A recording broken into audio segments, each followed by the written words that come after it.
Hello, everybody. Adam Parks here with another episode of Receivables Roundtable. Today, I am here with my longtime friend, Mr. Harry Strausser from Applied Innovation. You probably recognize Harry because he is been around the industry for a long time. He's one of those industry legends who has participated in a number of different ways as a debt buyer, as a technology provider, as an educator. I mean, Harry, I think to list everything that you have done in this space would take me the entire segment. You're too kind. When you call me a legend, it makes me sound old. You know, I just turned 60 last week, and I've crossed that threshold now. You know. Hey, look, it's a young industry, and I know that most of our viewers have seen you at a number of different places, speaking at conferences, emceeing various events, those kinds of things. But for those that are not familiar with you, can you tell everybody a little bit about yourself and how you got to the seat that you're in today? Yeah, sure, Adam. I was very fortunate when I was a kid. I was 12 years old, and Dad came home one day. He had been in collections working with beneficial finance for many years and savings and loan. And he came home one day and he had gone to his dentist's office. And his dentist knew that my dad was in collections and said to him, he said, I see the stack of people who haven't paid me. He said, Harry, take these things home. I'll give you half of anything you can collect. Why don't you call them in the evening?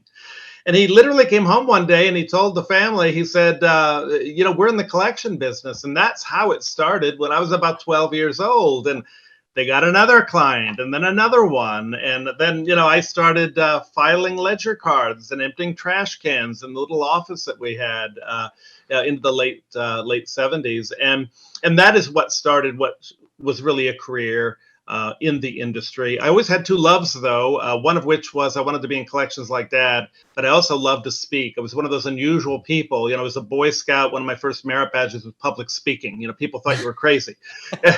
And I went on to college, and it was in speech and debate, and then taught at the university in communication for 16 years. And then I've been a certified instructor with ACA for about 31 years now. So I've been able to do both. That's where a lot of people I've met in the industry have been at industry conferences. A lot of the certified training that we do through ACA as well, and some of my involvement with RMA. So we got the family business started, and then in the very early 90s, my dad had a good buddy by the name of Bud Reitzel of asset acceptance fame that many people in the industry know, and said to my dad, man, you've got to get on board with buying debt. So we were a traditional third-party collection firm, but then we started to buy portfolios, but only in Pennsylvania. Mm-hmm. And so that got us a niche started there. And fast forward to a little bit more of the present, I had sold my company about 4.5 years ago. Dad passed away some years ago and decided to move on to some other things, and sold the company in 2017. And after joining ACA for about 1.5 years to help them in education and doing some more consulting, I decided to join my current company, Applied Innovation. Let's talk about Applied Innovation a little bit, because I think I actually I dig the name, right? Because you are applying innovation and technology to a space. And I know that this was one of the groups that had kind of kicked that off very early on in terms of being able to apply technology, online tech, because I had been looking at it as I started getting into the website development side, which had to have been back in roughly 2010, almost 11 years developing sites in the space. Tell us about Applied Innovation and what you guys do there. Yeah, absolutely. Well, we're 20 years old this year, and Applied Innovation actually started as the name of our initial product, which was Client Access Web. So 20 years ago, they had one product. It's a client portal, and I was one of the first users in my agency of the product. So I go back literally almost 20 years and know the owners of the company for probably 30 years. And so got on board. It was revelational for my company. And when you see the functionality of this client portal, it's almost amazing to think that this thing came out 20 years ago. And so we've got the client portal, but then as time went on, some of the creative minds within the organization created a payment portal, and then a document management and storage application. and then an electronic communication origination platform for giving authorization for communicating on different platforms. So it became more of a broader spectrum of technologies and portals, and became applied innovation. I think it was about nine years ago. So we're known as applied innovation now, and I agree. I kind of like the play on words. We're continually applying innovation within the ARM industry. And I use that line sometimes when I'm speaking. And so we are really, we help people enhance the efficiencies of their organization by better communication. It's really about communication, communicating with clients, communicating with consumers, and all within a compliant type of platform. I love it. I think that's a fantastic approach. And then from a client portal perspective, I'm assuming that you guys are tying back to all the different systems of record, which has to be a far leap from the old index card systems and Rolodexes that were once used. But where you have such great historical context to the operations side of this business, I'd love to hear more about kind of how that technology has evolved, like what you guys were using early on as you started to buy debt or collect for third parties. What did that desk look like? Today it's all, digital and computers, and there's literally no paper in my office at this point. But like, where did it start, and how did the evolution kind of happen for us to get to where we are today? I know it's a very broad question, but I'm second generation in the industry, and there are certainly a lot of other people that are second and third and even fourth generation in the industry that go back and remember.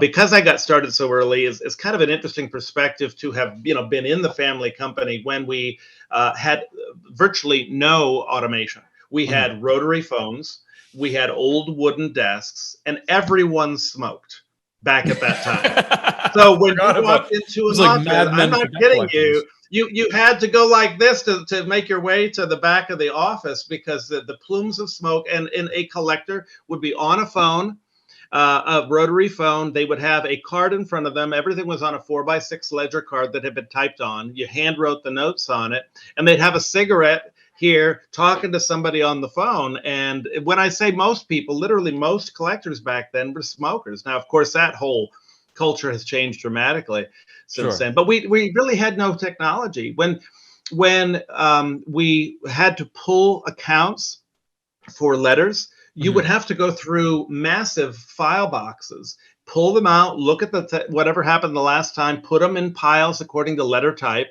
and then they would hand type, in the early days, the whole content of a letter.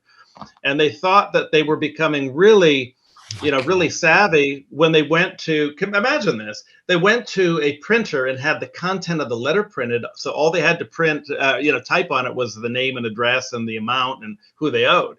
So it was an incredible amount of manual work. It was an incredible amount of time that went into working what was really a small set of accounts.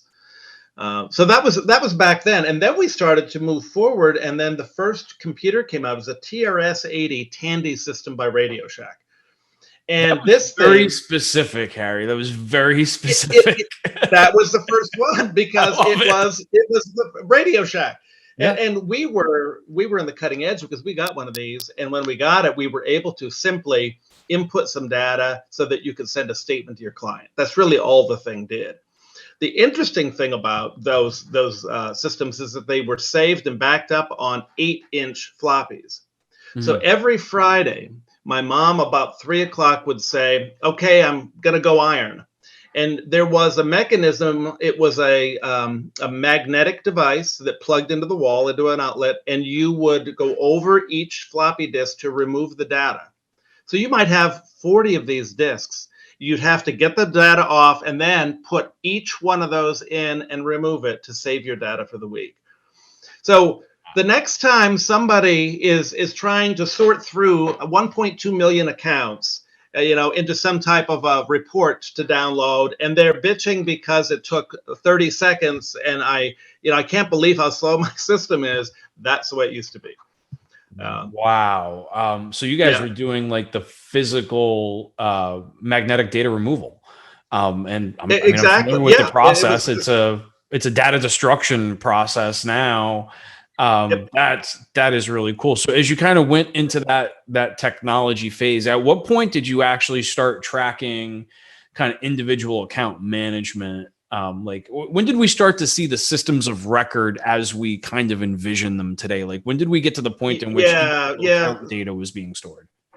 Yeah, the mid to late 80s is when you started to see some of those types of platforms.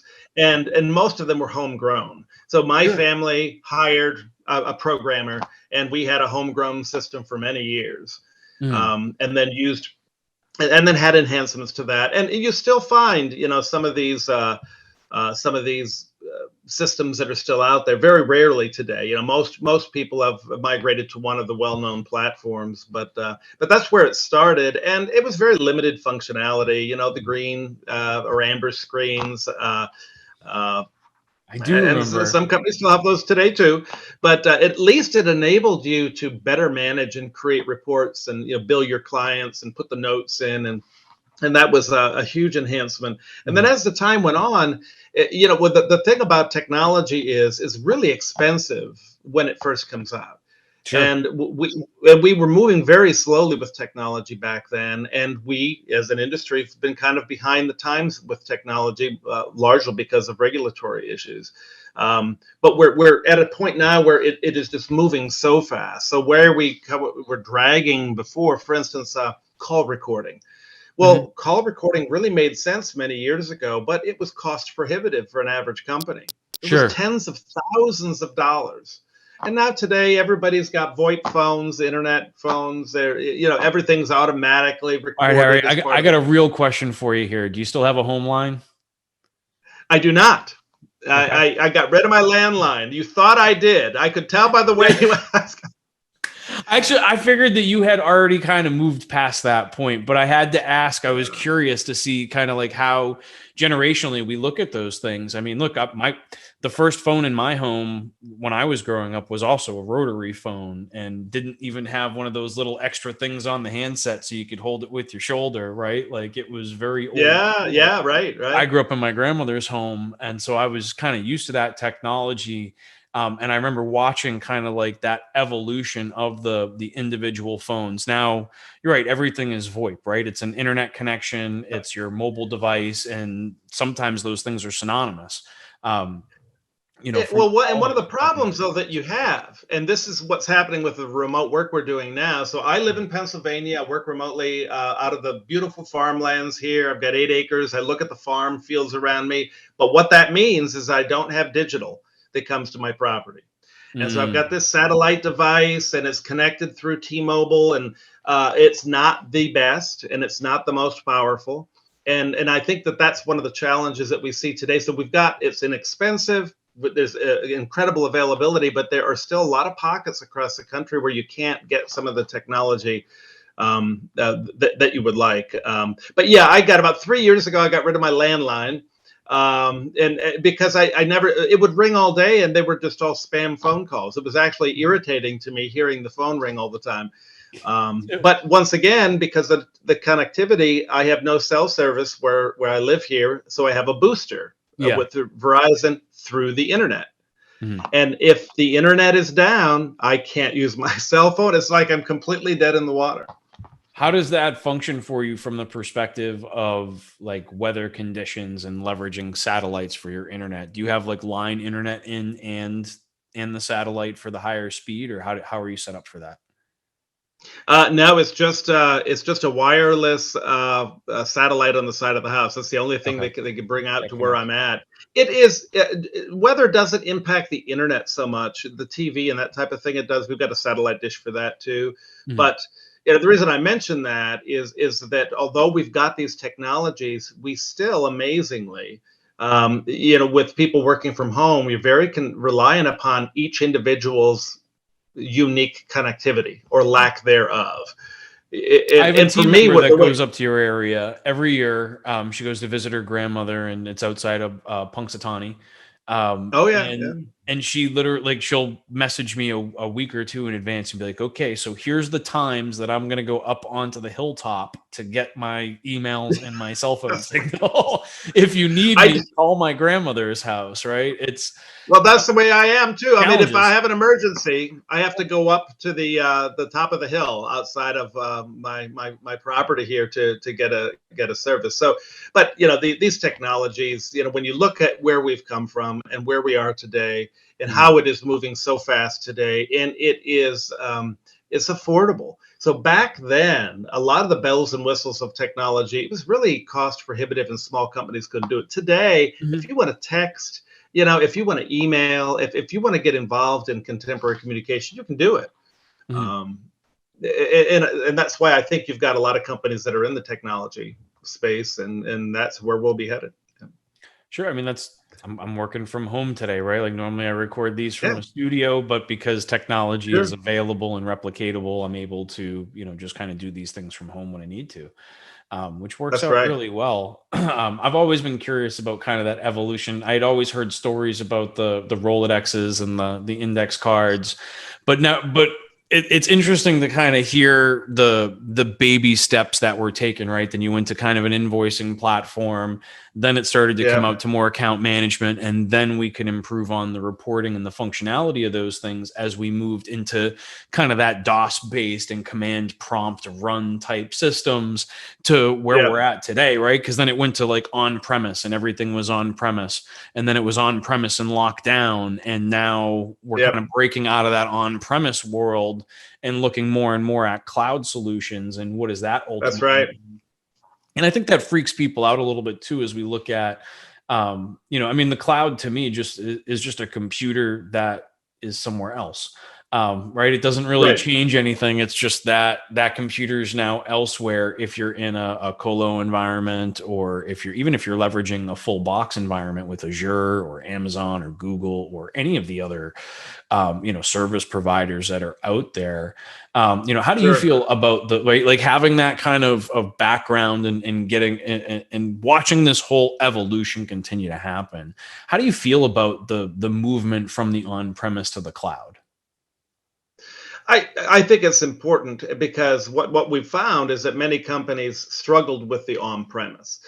They some companies had an IT director, some didn't. They relied on outside resources to help them with their IT needs. It was always more or less a burden. By going to the cloud, I think that functionally it just makes a lot of sense for companies. And when we come from a background like mine, when you've had no computers, and now we're looking at the cloud and how things are moving, it builds an interest to think about, if we're doing this today, what will we be doing 25 years from now? What will the technologies be like in that time frame? So, for instance, I was just on Monday of last week, I was speaking at the Northeast Debt Collection Conference, and we were doing a best ideas session, and joking with the group, and it sounds bizarre, but it's true. You will have a conference someday when we're talking about technology, and there will be a group of young people there, and we're going to talk about this thing we used to call mail. They actually used to print on a piece of paper a message and put it into a thing called an envelope, and you had a mailbox on your house or out by the country road, and they would deliver it to you. I mean, that is literally what will happen, just like we talk about the old lack of technology and methods that we had years ago. The only thing is, it's moving so much faster today. And so, it's almost exponential growth, what the anticipation will be moving into the future, which is kind of exciting. And I've never been a tech guy. I was an operator of an agency. I knew operational things, but technology was not my strength. I liked it. I embraced it, but I always had somebody in technology working with me. So it's been interesting for me, heading now a technology company and learning all of the dynamics of technology. And as you think about, kind of what that next level of tech, like, so now we've moved to the cloud and what comes next. I think the evolution that we're seeing today will eventually start to move more into blockchain and decentralization of data and information. I don't know if and when that is actually going to happen. I have no idea what comes after that. But my next prediction is that we're going to see more information that's being stored that way. And I think some companies had, tried to do that with chains of title and other things in the past. And I think it was just too early for people to be able to grasp it. I can tell you it took it really took Mark Naiman and Dara Tarkowski sitting me down for a good 4 hours to convince me that the blockchain, like why it was actually a good business use case. And I'm generally a tech forward type person. Developed a lot of software. I code in a few different languages, and it really took, two people that I truly respect to sit me down and be like, all right, listen, here's why, and here's and to actually shoot down each one of my objections. And I feel like that is going to be kind of the wave of the future. What I'm really interested to see is what the next level of communication becomes. We went from letters and telephones, and now we're using email and text messaging. But what becomes that next mode of communication? Are we going to start zapping telepathy back and forth, or like what becomes that next level? Yeah, we're going to insert a chip, when you become a consumer with an agency, and we just telepathically. Actually, I wonder how may not be far off. I wonder we're how laughing about it now. Regulated. Who'd have ever thought that we have a thing called the internet, right? At one point in time, and cell phones that are now smartphones that control our whole lives. And I think really the mantra moving forward is about self-service for consumers. Consumers don't want to talk to a debt collector. We're always going to have a need for debt collectors on a phone, I think, in our lifetimes. Mm-hmm. But we're definitely seeing that movement where consumers want to be notified that they have a debt, and they want to go online somewhere and pay for it. And whether it be an online portal like we offer or a bot of some type, they want to take care of it themselves, set it all up. We have a negotiation platform. You owe $1,000. The company plugs in the metrics behind the scenes, and you can go in and negotiate payment on it and put in your funding type by savings account or checking account, ACH, or a credit card, and set it up for the X amount per month for 10 months, and you're done. And it's all automated. So that's the expectation, I think, as we move forward. And who knows what some of those unique opportunities might be in the future. What's interesting is we're slow to adopt as an agency or as an industry.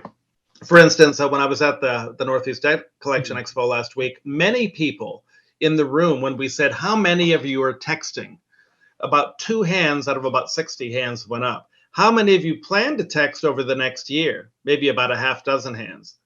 So people, even though they have the technology at their fingertips, they're all waiting to see what happens from a regulatory perspective, from a compliance. Regulatory drives a lot of it, and I believe that compliance is improved through the process of self-service, because the less communication that we're having between two individuals, the more value that we can ultimately add. And I think it's a very exciting topic. And I think, Harry, as we see the evolution after implementation of Reg F and some of these other things that are coming down the pipeline here, I'd like to do a follow-up discussion on this, because I feel like we've had a really good historical kind of context into the future. And I always really appreciate your perspective and as an operator and how you've been able to accomplish these things. And really, honestly, I've appreciated your friendship through the years. Every conversation I have with you, I learn an incredible amount. I definitely learned a lot from today's discussion as well. For those of you that are watching, if you have any additional questions that you'd like to ask or like to leave us some comments below, both Harry and I will be responding to those on LinkedIn and YouTube.